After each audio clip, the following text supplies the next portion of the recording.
एक समय पहले की बात है। एक गांव में दो सहेलियां रहती थीं, रिया और माया।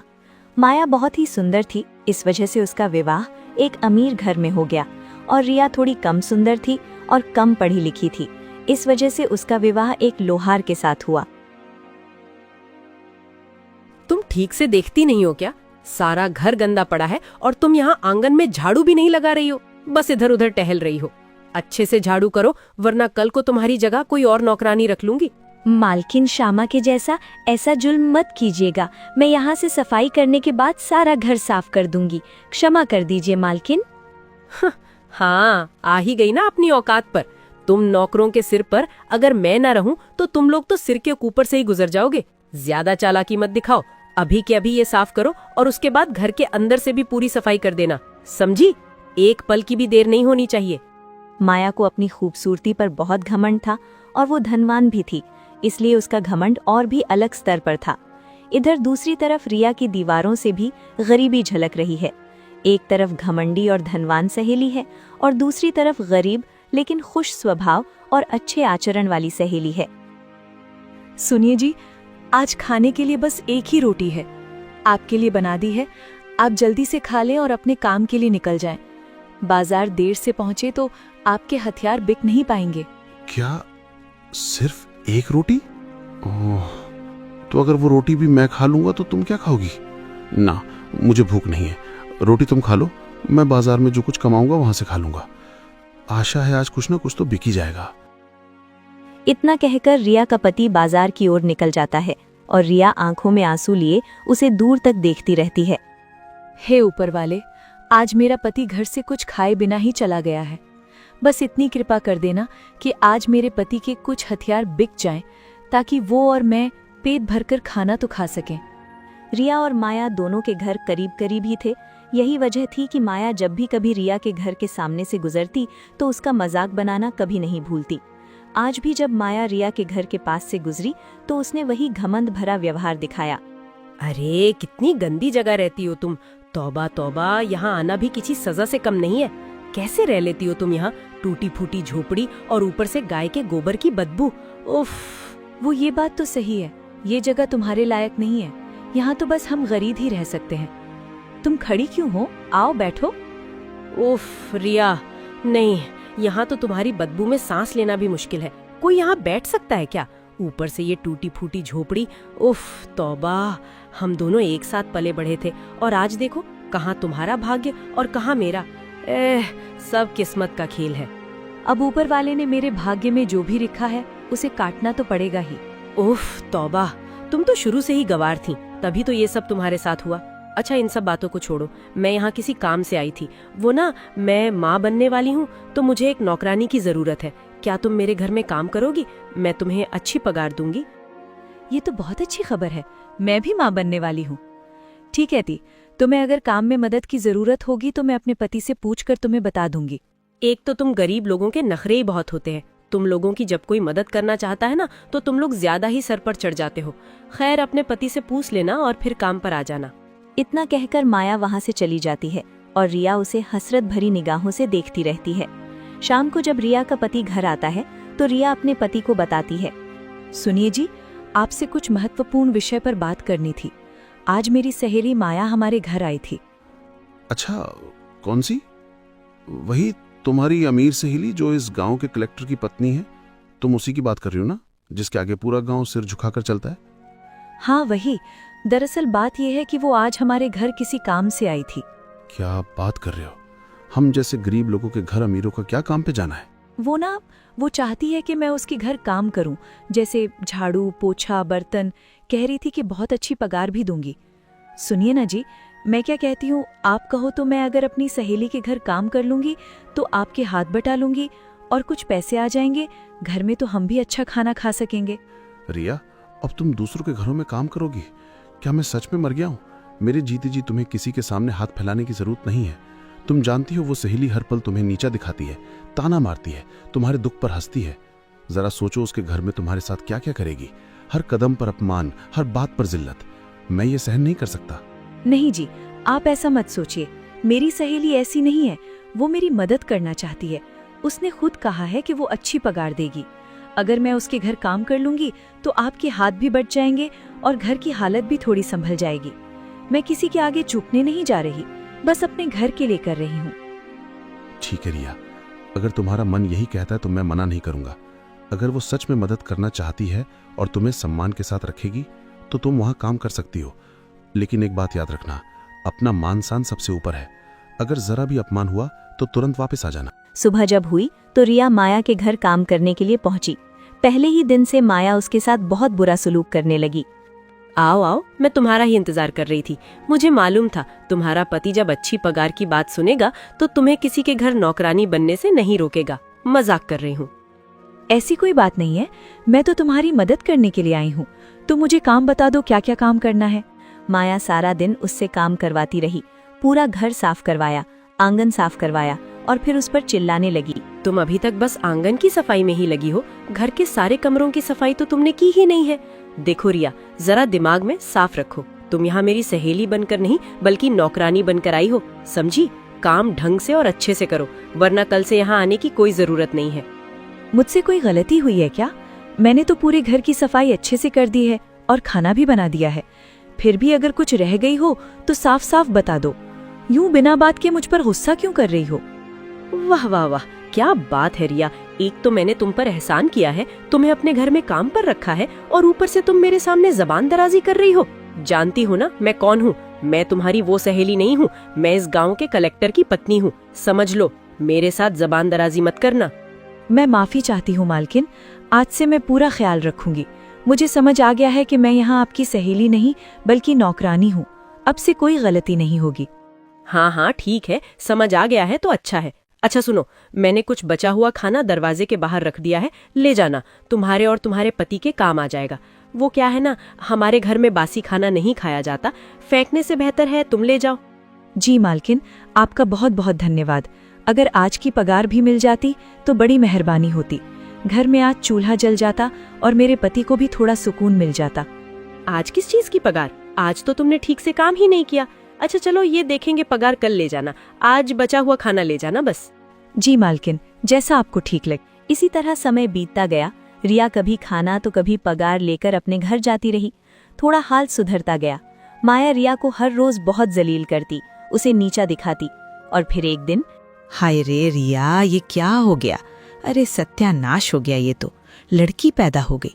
तूने तो मेरी सारी उम्मीदों पे पानी फेर दिया। अब बता, इस लड़की का क्या करेगी? क्या इसे भी अपनी तरह घर घर नौकरी करवाएगी? हाय राम, मुझे तो ये आस थी कि लड़का होगा, मेरे बुढ़ापे का सहारा बनेगा, मेरा नाम रोशन करेगा। लेकिन तूने तो किस्मत ही पलट दी। ये सुन सुनकर रिया पर मानो कयामत टूट पड़ी थी। रिया की सास ने पूरा घर उठाकर अपने सिर पर रख लिया था और दूसरी तरफ माया के घर में बेटे का जन्म हुआ। सारा घर सजाया गया। चारों तरफ खुशियों और रोशनी का ऐसा समा था कि जैसे सारी दुनिया जश्न में डूब गई हो। बच्चा सभी की दुआओं और आशीर्वादों के साथ माया को सौंपी बड़ा हुआ था और मानो पूरी दुनिया दो उलझी तकदीरों का तमाशा देख रही हो। एक तरफ रिया की तबाही, दूसरी तरफ सुमी की खुशियों का महाकुंभ। मैं आज बहुत खुश हूँ। आज हम पूरे गांव में दान धर्म का ऐसा आयोजन करेंगे कि हर कोई खुशी और उत्साह से झूम उठेगा।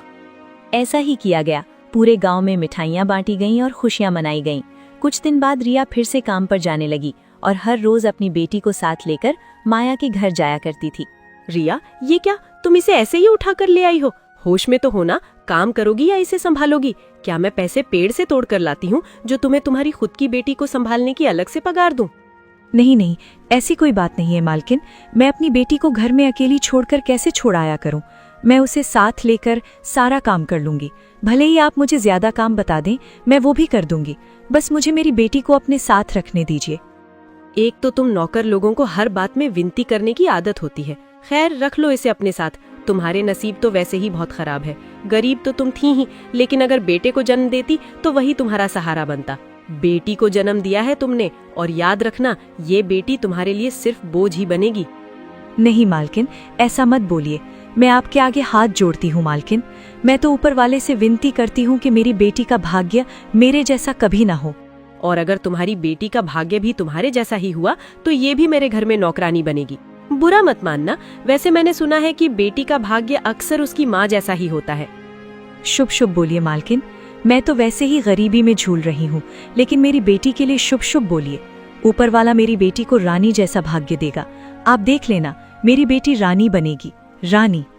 रिया, क्या बातें कर रही हो तुम? नौकरानी की बेटी रानी? हाँ हाँ, बिल्कुल ऐसा ही होगा। चलो अब जाकर काम करो। उस दिन माया रिया का बहुत मजाक बनाती रही। उसके बातों से रिया को बहुत ठेस पहुंचती थी। रिया परेशान होकर अपनी बेटी को वहीं छोड़कर काम करने लगती। इस तरह रिया को उस घर में काम करते हुए कई बरस बीत गए।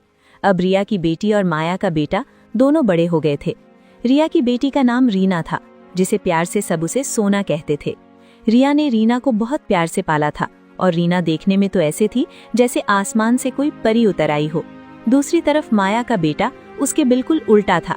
वो बहुत विनम्र था और बड़ों का आदर करता था। वो अमीर गरीब में कोई भेदभाव नहीं करता था और सबके साथ बहुत ही अच्छा व्यवहार करता।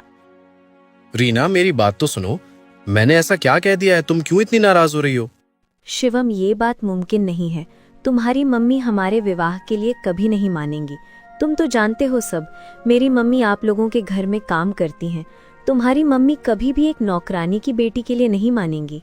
यही बात सबसे अच्छा है, इसे यहीं खत्म कर दो। सोना, क्या हो गया है? बात खत्म कर दूंगा मतलब? मैं तुमसे ही विवाह करूंगा। और मेरी माँ क्या सोचती है और उन्होंने कैसे एतराज करना है, वो सब मुझ पर छोड़ दो। तुम चिंता मत करो। मैं आज ही अपनी माँ से तुम्हारी और मेरे विवाह की बात करूंगा। आसान तो नहीं है, मैं जानता हूं, लेकिन बात तो चलनी पड़ेगी ना। मुझे आशा है वो मेरी खुशी के आगे सब भूल जाएंगी। और तुम्हारी माँ तो इनकी दोस्त रह चुकी है ना, तो वो मना नहीं करेंगी। दोस्त का तो अब पता नहीं, लेकिन नौकरानी रह चुकी हैं। इसलिए सोच समझकर तुम जब ये बात अपनी माँ से करोगे तो वो मुझे नुकसान पहुंचाने की जरूर कोशिश करेंगी। अरे ऐसा कुछ नहीं होगा। तुम क्यों चिंता करती हो? मैं हूं ना, मैं सब संभाल लूंगा। सोना और शिवम के बीच यही तय हुआ कि शिवम अपनी माँ से बात करेगा। शाम हुई, शिवम घर पहुंचा और सीधे अपनी माँ से बात करने के लिए उनके कमरे में चला गया। माँ, मैं आज आपसे कुछ बहुत ही बड़े विषय पर बात करने आया हूँ। माँ, दरअसल बात यह है कि मुझे एक लड़की पसंद है। मैं उससे विवाह करना चाहता हूँ। लड़की पसंद है? हाँ, मुझे अपने बेटे का पता है। मेरे बेटे ने किसी अच्छे अमीर और हमारे मयार के खानदान की लड़की ही पसंद की होगी। वैसे तो कोई आम सी लड़की मेरे बेटे को पसंद आ ही नहीं सकती। माँ, वो कोई आम सी लड़की नहीं है, बहुत सुंदर है, पढ़ी लिखी और सुलझी हुई लड़की है। अच्छा अच्छा, जिसकी इतनी तारीफ हो रही है, आखिर वो है कौन? बताओ तो जरा, मैं भी देखना चाहती हूँ। माँ, मैं रीना की बात कर रहा हूँ। रिया मासी की बेटी, जो आपकी सहेली है, उनकी बेटी। शिवम, तुम होश में तो हो ना? एक नौकरानी की बेटी को तुम इस घर की बहू बनाना चाहते हो? ऐसा कभी नहीं हो सकता, मेरे मरने के बाद भी नहीं। ये ख्याल अपने जहन से निकाल दो। माँ, वो मुझे पसंद है। मैं उससे विवाह करना चाहता हूँ। और एक बात आप गांठ बांध कर रख लीजिए, मैं विवाह सिर्फ सोना से ही करूंगा, वरना किसी से भी नहीं। होश में आओ शिवम, तुम्हारे पिताजी भी इस बात के लिए कभी नहीं मानेंगे। क्यों जिद कर रहे हो? ये मुमकिन नहीं है। सब मुमकिन है माँ। जब मैं राजी हूँ तो आपको क्या मसला है? मैं तुम्हारी माँ हूँ, मैं जानती हूँ वो लड़की तुम्हारे लिए सही नहीं है। वो अच्छे चरित्र की लड़की नहीं है, उसे भूल जाओ। अच्छे चरित्र की लड़की नहीं है माँ? ये आप किस आधार पर कह रही हैं? मैं उसे आपसे ज्यादा अच्छी तरह जानता हूँ। वो बहुत अच्छी है। बस बात यह है कि वो आपके स्टेटस की नहीं है। बस उसमें आपको यही एक बुराई नजर आती है। अरे ये लड़का हमें डुबो कर ही मानेगा क्या? तुम्हें बात समझ में नहीं आ रही है? वो लड़की इस घर की बहू नहीं बन सकती। मैं किसी भी कीमत पर एक नौकरानी की बेटी को इस घर की बहू बनाकर नहीं लाऊंगी। तो ये आपका आखिरी फैसला है माँ? आप मुझसे हाथ धो बैठेंगी? आप क्यों नहीं समझ रही हैं? मुझे अब इस बारे में कोई बात नहीं करनी। तुमने अगर अब इस पर कोई बात की तो तुम मेरा मरा हुआ मुंह देखोगे। ये सब सुनकर शिवम चुपचाप यहाँ से चला जाता है। उसके दिल में भारी निराशा थी और अब उसे पूरा यकीन हो गया था कि उसकी माँ इस रिश्ते के लिए कभी सहमत नहीं होंगी। अगली सुबह रिया हर रोज की तरह किसी बात से अनजान माया के घर काम के लिए पहुँचती है। माया घर के बाहर रिया का पहले से इंतजार कर रही थी। ए नमक हराम नौकरानी, तुम्हारा ही इंतजार था। मैंने तुम पर एहसान किया, तुम्हें अपने घर में काम दिया और तुम अपनी बेटी को इस घर की मालकिन बनाने के ख्वाब देख रही हो। भूल रही हो क्या अपनी औकात? माया, मुझसे कोई गलती हो गई है क्या? या तुम ऐसे चिल्ला रही हो? मुझे तो कुछ समझ में नहीं आ रहा। अरे जा नाटकी औरत, मेरे बेटे को फंसाकर तुम दोनों क्या समझ रही हो? मुझे कुछ नहीं पता और मैं एक नौकरानी की बेटी को इस हवेली की बहू बनाऊंगी? जाओ और जाकर अपनी बेटी से कह देना कि अपनी औकात मत भूलो। वो मेरी दी हुई रोटी के टुकड़ों पर पली है। वो इस घर की नौकरानी की बेटी है, इस घर की बहू नहीं बन सकती, समझी?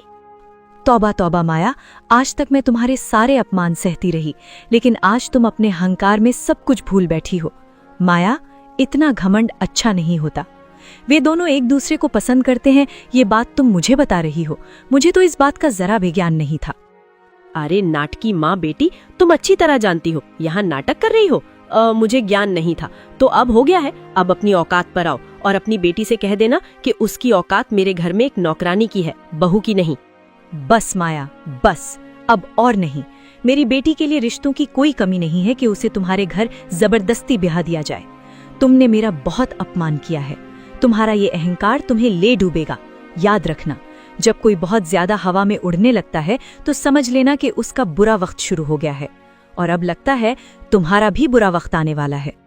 अरे जा, बुरा वक्त मेरा नहीं, अब तेरा शुरू होगा। कल से यहाँ काम पर मत आना। अब तुम दोनों भीख मांग कर खाना। उस रोज रिया रोती हुई घर पहुंची।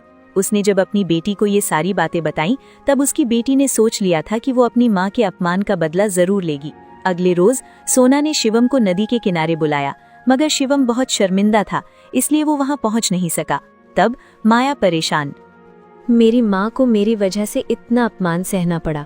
मैंने शिवम को मना भी किया था। उसकी माँ हमारे रिश्ते को कभी नहीं मानेगी, ये मुझे पता था। मेरे जैसी बेटी होने से तो बेहतर था कि मेरी माँ की कोई संतान ही ना होती। मुझे मर जाना चाहिए, बस, अब और नहीं। सोना अभी खुद से ही बातें कर रही थी कि इत्तेफाक से उस राज्य का राजा जंगल में भ्रमण करने निकला था। जैसे ही उसकी नजर सोना पर पड़ी, वो देखते ही रह गया। इतनी सुंदर लड़की। अरे अरे, मेरी बात सुनो, पानी में मत कूदना। मैं यहाँ का राजा हूँ। तुम्हें जो भी कोई समस्या है मुझे बताओ, मैं मदद करूँगा। बस पानी में मत कूदना। सोना ने जैसे ही राजा की आवाज सुनी, उसे कुछ समझ नहीं आया और वो तुरंत अपने घर चली गई। राजा को सोना बहुत पसंद आई। राजा ने उससे बात करने की बहुत कोशिश की, लेकिन सोना ने कोई जवाब नहीं दिया। राजा ने तुरंत उसके घर का पता लगा लिया और अपने विवाह का संदेश उसके घर भेजा। रिया जब ये खबर सुनी तो खुशी से फूले नहीं समाई और तुरंत तैयार हो गई। सोना ने जब ये सुना तो उसने शिवम से बात करने की बहुत कोशिश की, लेकिन शिवम अपने घर वालों से नाराज होकर घर से चला गया था। रिया अपने घर वालों के हाथों मजबूर हो गई और फिर विवाह की तारीख रख दी गई। इधर जब शिवम को ये बात पता चली तो वो नशे में हो गया और घर में मारपीट करने लगा। जैसे जैसे खुद को तबाह कर रहा था, करता रहा। अब माया का घमंड धूल में मिल गया। सुमी ने शिवम के इलाज के लिए अपना घर तक बेच दिया, मगर शिवम को जो चोटें लगी थीं, उनका पीछा नहीं छोड़ रही थीं। कहते हैं, घमंड इंसान को कभी नहीं छोड़ता। दोस्तों, वीडियो आपको थोड़ा सा भी पसंद आए तो वीडियो को लाइक कीजिए और अपने दोस्तों के साथ शेयर भी जरूर कीजिएगा। अगर आप चाहते हैं कि अगला कहानी आपके नाम का हो तो अपना नाम और एज कमेंट में जरूर कीजिएगा।